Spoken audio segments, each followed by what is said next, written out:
दर्शक बंधु Odisha news express रे आपनको स्वागत। एबे भुवनेश्वर स्थित आंचलिक पाणीपाग केन्द्र पक्षर जहाँ सूचना आसी पहुंची कि गुजरात में घड़घड़ी साहू प्रबल वर्षा वज्रपात 20 मृत। एपटे बंगोपसागर में लघुचाप नहीं क्यों जिला को सतर्क सूचना जारी कराई आसतु जाना।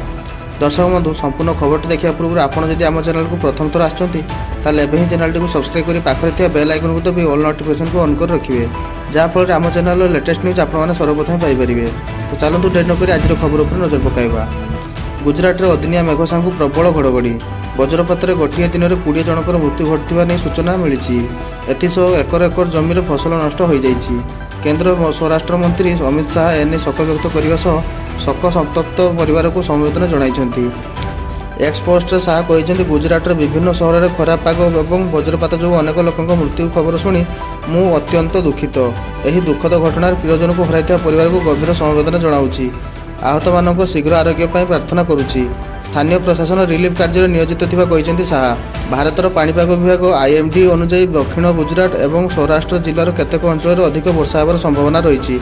दिनक पर पागरे परिवर्तन आसीपे।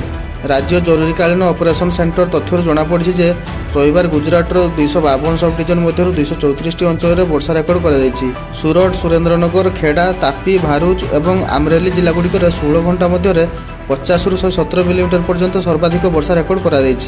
आईएमडी कही उत्तर पूर्व अरब सागर में एक साइक्लोनिक झड़ सृष्टि होउछि।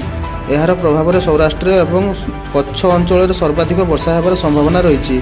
एपटे दक्षिण अंडमान सागर और संलग्न दक्षिण थाईलैंड अंचल में घूर्णिबल सृष्टि होइछि। सोमवार दक्षिण पूर्व बंगोपसागर अंचल में लघुचाप रूप नेब। यह दक्षिण अंडमान सागर उपर आउ एक घूर्णिबल दक्षिण थाईलैंड जाए 5.8 किमी पर्यंत विस्तृत रही।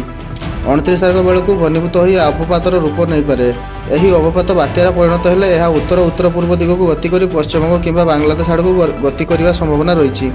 बात्यार बेग घंटा प्रति 100 ରୁ 150 किमी मध्य रहिबा नै पूर्वानुमान कराଯାଇଛି।